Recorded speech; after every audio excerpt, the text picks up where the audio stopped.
Man, we're in a series called Encounters with Jesus. And it's been so fun just to kind of work our way through all of the different stories and everything. And today we're looking at a very familiar story. It's always fun if when we start a story like this, you just pretend it's the first time you've heard it. And so it goes better than it should. But we're talking about a storm in a boat. And so I'm not sure how this relates, but 46 years ago today, I asked the Tamster to get in the boat with me, and we got married. And so we've been doing this for 46 years now. We had no idea where the journey was going to take us. I'm sure she didn't for sure. I knew that I wanted to go wherever God was leading us, and that I needed and wanted her in that boat with me. And so there have been some storms. But ironically, even being married to me, the storms weren't so much between us. It was just what happens in life. And I realize a lot of marriages, there are storms that happen between each other. We've just kind of somehow missed those in a detrimental kind of way. And so lots of storms, though. But in all of those, I think we find ourselves reminded of what the Scripture says about Joseph and his whole ups and downs. But the good hand of the Lord was with us. And so I remember that. I remember that in the storms. I remember several storms, and I don't want to rehash them all. I just remember one where we found ourselves financially in not a good place. And I remember Tammy telling me they can't steal our joy. And those are constant realities in the middle of those storms. Here's what I do know. He's been in our journey all along. He was in the boat with me and with us. And even when we couldn't feel him, he was there. Even when it felt like he was sleeping, right? This is kind of what we're looking at in this story here. And even when we said, hey, man, don't you care, right? I remember doing that a time or two in our storms that came on in life. Some storms we get because life happens, right? And we feel it. And I'm looking at a room full of people today who have had storms that were brutal, didn't ask for it, didn't really do anything to create it. It just came. And I think we're going to find some identity in this here. And then some of us have created storms because we just made some foolish decisions, right? I created a lot of my own storms. I made some decisions, and I had to reap the whirlwind that came with it. But still, God was in the boat. And still, he was there in the midst of all those things. Sleeping or not, he was there. And sometimes storms happen because other people do stupid things, and we have to reap the benefit. And those are frustrating as well. But they're there, right? I mean, this is reality.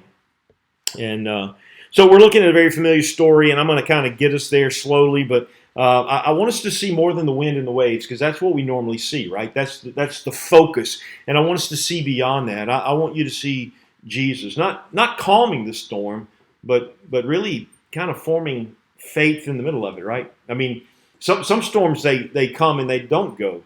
We know what that's like, right? A lot of us know what that's like, where it feels like you're just in that constant storm. Life's hard, right? And so those things happen. But what I want us to know is the storms don't mean that he's gone. It means he's about to show you something that you couldn't see from the shore, right? And that's kind of where sometimes it's just nice on the shore, right? But there are certain things that you can't see from that vantage point. You got to get right in the middle of the storm, and you got to get where it is. And so we last left off 2 weeks ago looking at, we were at Simon's house, the Pharisee, and a sinful woman came in, and she anointed Jesus. And so it was a powerful teaching lesson there. And then after that, the crowds were growing. I mean growing. And then he took the gospel on the road. Those aren't the intimate encounters I wanted to look at, so I'm just giving you snapshots to get us where we're going chronologically. But it was like the gospel on the road. And so he took the 12 disciples, and he said, hey, let's go through the towns and let's begin to teach. Not only did he take the 12, but there were a lot of women involved in that. Mary Magdalene journeyed on this journey. She's most likely was in a boat here as well. We'll see that in a minute. Joanna, who was in Herod's headquarters, and she too had found some demonic deliverance, and so she's in the boat. And a woman named Susanna's in the boat, and they are actually helping fund this whole ministry of taking Jesus kind of in the road show, not in a, I don't mean that in a sad way or a trite way. I just mean and took it and they helped provide for that. And so we see that Jesus kind of really enhanced women in a way that they hadn't been enhanced. This was kind of new in that territory, and so he did that. Then he began to teach in parables because the Pharisees were hounding him. And so to confound them and for them not to be able to go toe to toe with him, from their Torah, he began to tell parables. And it was powerful, some of those that he told. He told specifically the one of the sower, and it was powerful. Then he redefined the term family. Remember, you may not remember, but his family came to him, and because they thought, man, he's kind of going over the edge. And the people said, hey, your mother and brother here. And he said, well, who is my mother and my brothers?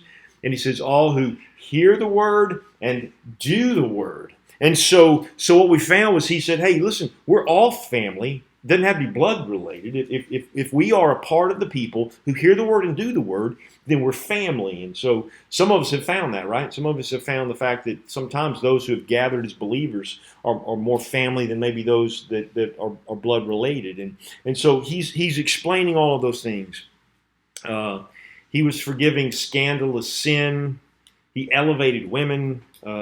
He taught radical parables. Those were crazy parables that he taught.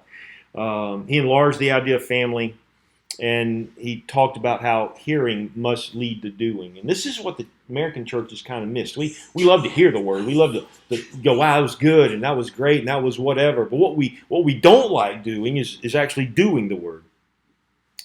And so we find here that he has authority over sin, right? We looked at that already when he healed the one who they dropped it down from the pallet. And so he has authority over sin. He has authority over shame. That woman who came in there who should have been just shamed to death, but yet she was there, and he had authority over spiritual blindness. And we're going to see now he has authority over nature. And so this is the message. Let's get in the boat, right? Let's feel the panic. Let's wrestle with the doubt. Let's find some peace in the middle, because that's exactly what happened. And so we're in Luke chapter 8, verse 22. We're only looking at 22 through 25 today. And so it will be kind of a quick message, I'm assuming, but I just want us to feel it all. Now it says, now on one of those days, that's the context. On one of those days when they've been traveling from town to town, he says, let's get in a boat. Now, I'm going to give you kind of a heads up on what's going on in the boat. They're heading to an island, because just like he had to go through Samaria to see a woman at the well, right? And he had to go through the gates at Nain because he wanted to stop the widow lady from burying her son whom he was going to raise from the dead. There was a demoniac on an island that needed the touch of Jesus. And so he's not just randomly saying, hey, let's get in the boat, but he had a mission. He didn't tell them what it was. But I think we're going to see a connection in a minute as we get there. But for now, I just want you to know that that's what's going on. And so it says, now on one of those days, Jesus and his disciples got into a boat. Now, if we were to read over in Mark chapter 4, verse 36, he would say, and there were other boats. I think so. He's got one, and he's got his disciples in it. But there are other boats, people who are following. Some of these women that we talked about, Mary Magdalene, Joanna, Susanna. There's no reason to believe that there weren't a lot, right? So he had this following. In fact, there were 120. I don't know if there were 120 there, but there were 120 that stayed with him after and showed up after the resurrection. You remember that? And so in the upper room, there were that many. So we're not just thinking, well, all he had was 12. No, he had a pretty large following of people still in the midst of all the stuff that he had going on.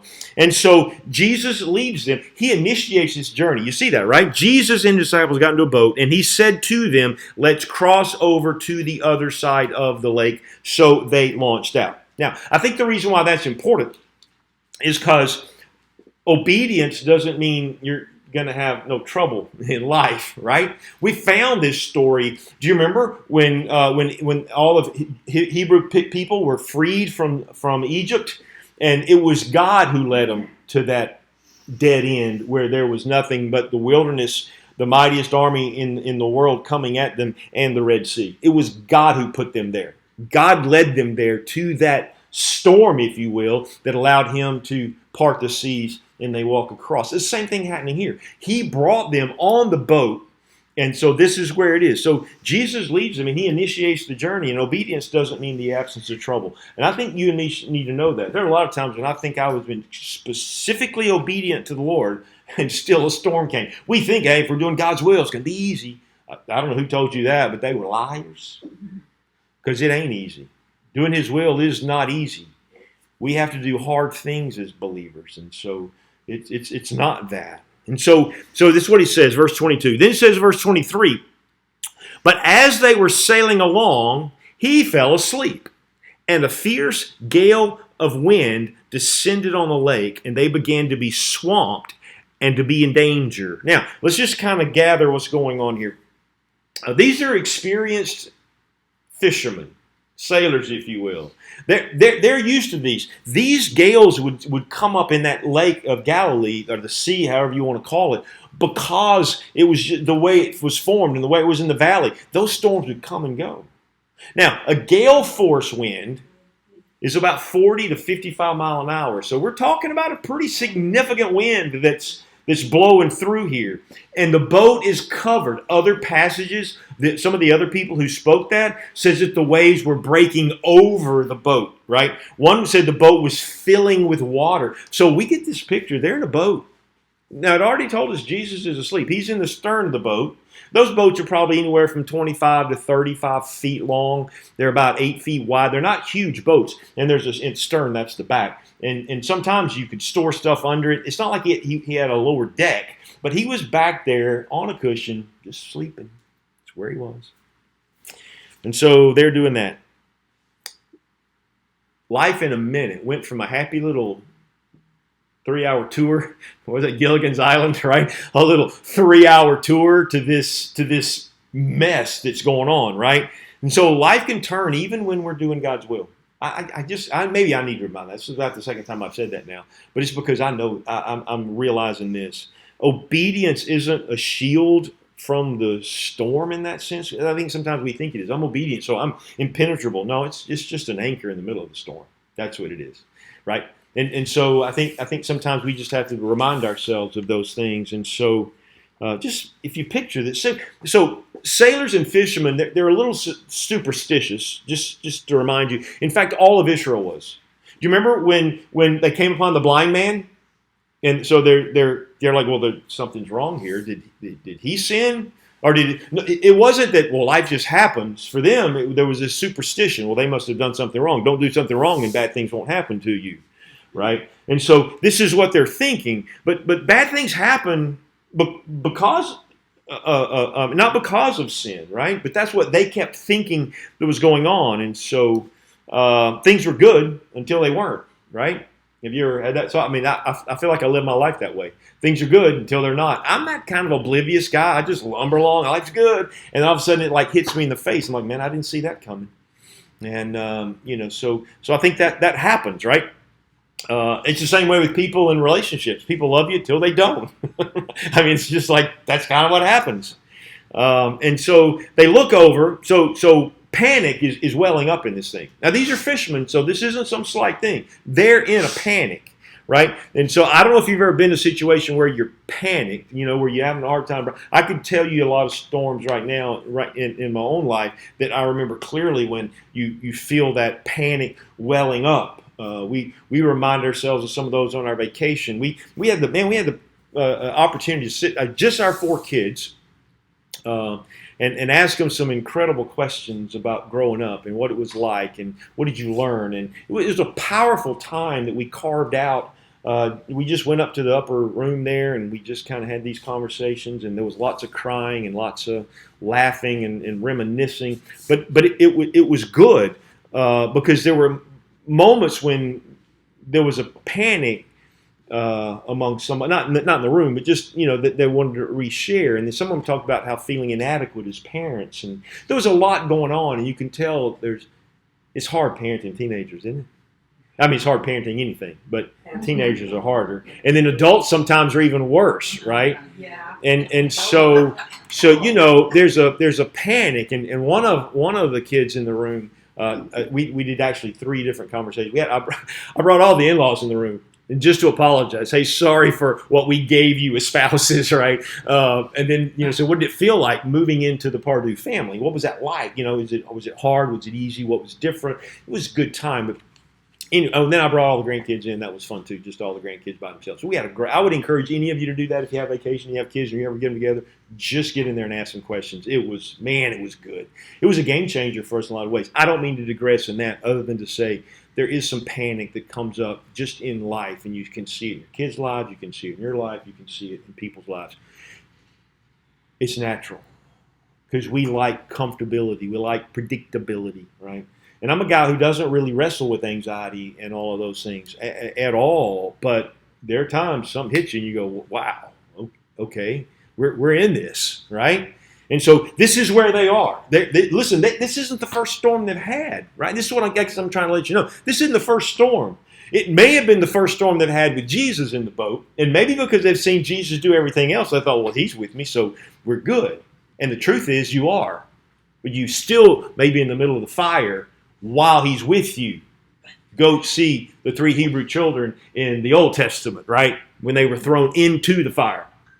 But he was with them. The 4th man in the fire, right? This is the 13th man on the boat, if you will, right? They're not alone. They've got Jesus with them. And so this is what's going on.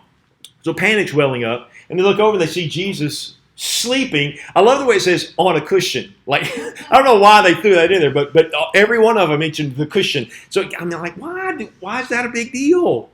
I don't know if they're like, hey, we could use that right now because we may be drowning. Was it their life raft? But just interesting. I don't have anywhere to go with that. It's just as I surmise the truth. I'm like, okay, they're mad because he's comfortably sleeping is what I have to assume. And so, they've got to be upset. Our whole world's turned upside down, and he obviously doesn't even care. Because it says Jesus is asleep. It's like there's chaos going all around, but not where he is. He's just... See, that's the power of Jesus. How calming. Listen, if he's not rattled, do you think Jesus ever once got rattled? Not once. Not once. So I figure... if I can stay close to him, maybe his non-rattled nature will somehow kind of rub off on me, right? It happened with Hagar when she didn't know what she was going to do when she was kicked out. She didn't even want to be there in the first place, and then she ended up pregnant, and then Sarah gets mad, you know the story, and she throws him out. She has Abraham toss her out into the wilderness. She's in a panic. What will I do? Calmness of God came over and told her everything's going to be all right. And she said, hey, he's the God who sees me, right? This is who Jesus, his eyes can be closed. He's still seeing you. Think about all those stories we see all over the place. He's in the form of Elijah. A lot of times, Elijah and Jesus, they get confused, right? And people see them. Why? Not because they looked alike, not because they were even similar, but because the Spirit of God was on Elijah, just like they saw the Spirit of God on Jesus. And so when that widow's going, hey, we're just here. I got just enough oil to feed us one last time, and then we're dead. But that old prophet said, well, go ahead and do all that and make me some and give it to me first, and then you eat the leftovers. She just said that ain't happening. But then she always found herself going to the bowl, and there was oil, and she could make the bread, right? In the middle of the chaos. This is hope-filled for me. And I hope it is for you, because this is where we are. Jesus is asleep, but he's still God. Right? He didn't wake up and go, oh my gosh, there's a storm. That didn't happen. Listen to what it says. In their panic, man, they're frustrated. Their tone saying, Lord, teacher, don't you care that this is how they phrase it, right? Don't you care that we're perishing? It doesn't say it in Luke, but if you go to the others, it says, don't you care? Here it says, Master, Master, we're perishing. But the others are like, what's wrong with you? That's the flavor of what they're saying. What's wrong with you? We're dying here. Don't you care? This is what's going on. That ring true from you sometimes? I can admit it. Where are you? I think we're all afraid sometimes, maybe not this crowd, we're pretty bold, to say, I'm kind of mad at God right now, right? And so that's kind of where they are. Hey, I'm kind of mad at you, Jesus. One, you got the cushion. Two, you're sleeping. There's a storm, and you're just there. Where are you? Right? This is how. Do you ever pray that way? I know. Go ahead and nod your head because we all do. Right? If you're not nodding your head, you're a liar. Right? No, I'm kidding. Maybe some of you are that better than that. But that's kind of where they find themselves. I was reminded this week just the reality of what it was like when we got the news that Jared and Courtney were going to have a child that had some challenges, and I remember thinking, no, what are you thinking, God? Why would you do that? And we relived that this week, and it was good just to say it out loud again to everybody in the room. And here's what happens, verse 24. They came up, Jesus woke him, saying, Master, and he got up and rebuked the wind and the surging waves, and they stopped, and it became calm. I read the story, I don't know how many times, but that word rebuke makes me think something. Go with me. This is just random. This is Randy's random rantings, okay? But the word rebuke means it's like when you not kick your dog. I know we're not supposed to do that, but when you fuss at your dog and you shut up because they're out there like barking and they're messing with the neighbors, and so he rebukes the wind. Makes me think, because you know where else he uses the word rebuke? Next week, when he rebukes the demons that are in that demoniac. And then I got to thinking, he's on the boat because he's heading over there to do that. Was it? I don't know how it all plays out in the real world. But was this Satan, darkness, trying to keep Jesus from getting there? So let's just sink the boat, right? And so Jesus is rebuking not the normal routine of storms that come and go, which God's the author of, but the interference. If I'm making too much of it, you don't have to believe it. I'm just saying, I'm wondering if that's not what's going on. And so Jesus knows that this is from the evil one, and I will rebuke this storm, right? That's helpful to me and encouraging to me because I know there's sometimes I've been under some great satanic attack. Have you? Maybe you haven't called it that, but you know that's what it is. And you feel it, right? And sometimes you just need to have Jesus rebuke it, right? I know we like to think we have, and I'm not taking authority away from any of us. We have the ability to do those things. I do. Michael the archangel said, "I'm going to let the Lord rebuke you." Right, and so there are times in my younger days I'd be out there doing all the things, and these days I'm like, Lord, handle it, right? You rebuke it, because His rebuke is a lot stronger than my rebuke. Even though I've got His name, and in His name I can say those things. I'm not preaching here, or I'm just letting you know what's going on. So this is what's happening. Jesus rebukes the wind. He didn't really explain the storm to him. Let me talk to you about why this is. He just silenced it, right? Sometimes he didn't have to explain why we went through stuff. I just wanted to silence the storm in me, right? The storm may still rage. It didn't for them, but sometimes it does, right? His didn't pass, right?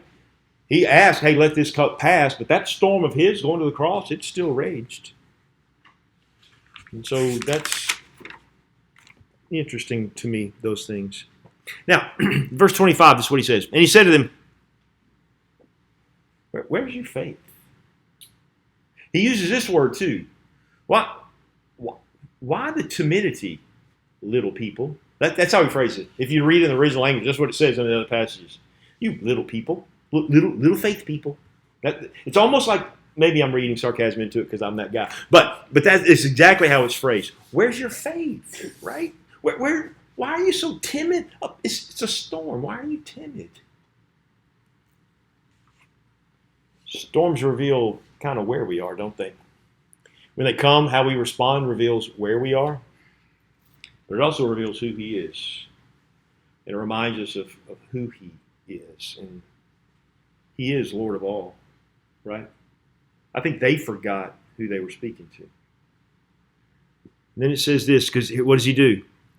But they were fearful and amazed, saying to one another, who then is this, that He commands even the winds and the water, and they obey Him? Right? They were just confounded by what He did. And I don't know how your world works, but mine, I can look back on the storms that I thought were storms. I look back on church stuff a lot of other words and adjectives we could use, but just church stuff. And I can look back and I go, I didn't like that at all. It was brutal. But he's Lord, and he knew what he was doing. He's Lord of all. And he can, in the midst of this stuff, lead me to where I need to be. Powerful truth. Let me ask you a few questions, and we're going to do some communion together. What storms are you in right now? Do you have one? There's one right now you're in. Just think about it. You don't tell. I don't want. I'd love to hear them if you want to tell them. We can do that while we're eating dinner. But I just want to know: what storm are you in right now?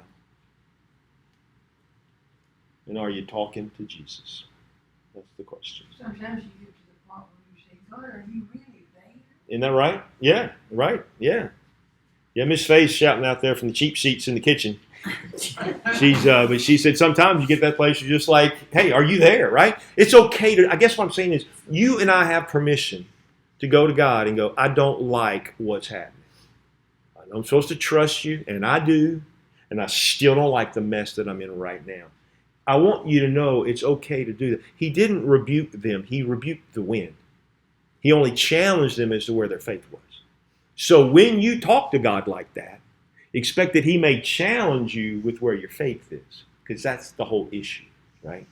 And so I'm just asking you the question, what storms you're in right now, and just talk to him about it. Just tell him. Are you panicked? Are you fearful? Are you nervous? We don't like to say those things out loud. We all like to act like we got it all together, but we're all about that far from cracking up. I don't know if you've heard that before, but that's the truth. And so this is what I do when I get to that place. What do you need to do to remind yourself of who he is? Right? When you're in the middle of it. I like to go through the scriptures and remind myself, well, he did it here, and he did it here, and he did it here. And I like to go through my life and review my life and go, well, he did it there for me, and he did it here for me, and he did it there for me. He did it over there for my friends.